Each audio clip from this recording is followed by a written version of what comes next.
अस्सलाम वालेकुम वरहमतुल्लाहि वबरकातुहू। मोहतरम दोस्तों, हमारे यूट्यूब चैनल पर आपका बहुत बहुत इस्तकबाल है। जैसा कि आप लोग जानते हैं कि 8 मार्च को वुमेन्स डे सेलिब्रेट किया जाता है।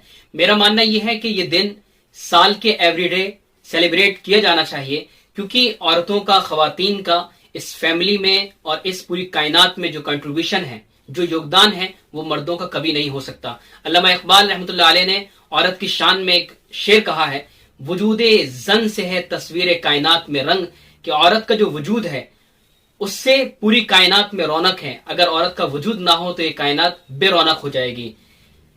और अल्हम्दुलिल्लाह हमारा ताल्लुक ऐसे मजहब से है जो कि पूरा का पूरा कंप्लीटली फेमिनिज्म सिस्टम पर बेस है, क्योंकि जितने औरतों के हुकूक इस्लाम के अंदर बयान किए गए हैं वो किसी भी मजहब में बयान नहीं किए गए। जैसे कि एक औरत अगर माँ होती है तो उसके सिलसिले में अल्लाह के नबी सल्लल्लाहु अलैहि वसल्लम का फरमान है कि अल जन्नतु तहत अक़दामिल उम्महात, जन्नत माँ के कदमों तले हुआ करती है। और अगर एक औरत बीवी है तो अल्लाह के नबी सल्लल्लाहु अलैहि वसल्लम का फरमान है, अकमलुल मुमिनीना ईमानन अहसनुकुम अखलाकन खियारुकुम खियारुकुम लिनिसाइहिम, कामिल तरीन मोमिन वो है जिसके अखलाक सबसे अच्छे हों, और तुम में बेहतर वो शख्स है जो अपनी बीवी के लिए बेहतर हो। यानी कि अल्लाह के नबी सल्लल्लाहु अलैहि वसल्लम ने अखलाक का मयार और अखलाक का जो स्केल दिया है कि किसके अखलाक अच्छे हैं, वो आदमी है जिसकी बीवी उसकी तारीफ करे कि वो आदमी बेहतर है।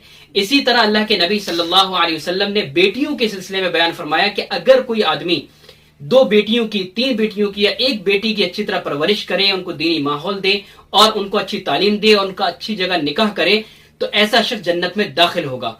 इसी तरह से अगर औरत बहन है तो अल्लाह के नबी सल्लल्लाहु अलैहि वसल्लम का एक वाक़या बयान किया जाता है कि हज़रत सीमा जो दाई हलीमा की बेटी थी, जब वो आई हैं तो अल्लाह के नबी सल्लल्लाहु अलैहि वसल्लम उनके लिए खड़े हो गए और अपनी चादर उनके लिए बिछाई। ये इस्लाम ने हुकूक बयान किए। इसी तरीके से जो मीरास का जो सिस्टम है और जितने हुकूक औरत को दिए जाते हैं उतने मर्दों को नहीं दिए जाते। ये इस्लाम का निजाम है। औरत माँ की सूरत में जन्नत, बीवी की सूरत में राहत और सुकून, बहन की सूरत में इज्जत और गैरत, और बेटी की सूरत में रहमत हुआ करती है। यह है इस्लाम का फेमिनिज्म सिस्टम जो सिर्फ और सिर्फ औरतों के लिए इतने ज्यादा हुकूक को बयान करता है। इस दिन की मुनासिबत से मैं सिर्फ ये मैसेज देना चाहता हूं कि हम इस्लाम के जो भी औरतों के हुकूक हैं उसको जानने की कोशिश करें और इंडिविजुअल लेवल पे और अपने लेवल पे अपनी लाइफ में उसको अप्लाई करें, ताकि पूरी दुनिया को मालूम हो सके कि इस्लाम ने औरतों के कितने हुकूक बयान किए हैं। बड़े अफसोस के साथ मुझे कहना पड़ रहा है कि हम ना तो जानना चाहते हैं, अगर कुछ लोग जानते भी हैं तो उसको लाइफ में अप्लाई नहीं करते, जिसकी वजह से ये कहा जाता है कि इस्लाम के अंदर औरतों के लिए कोई हुकूक बयान नहीं किए गए हैं।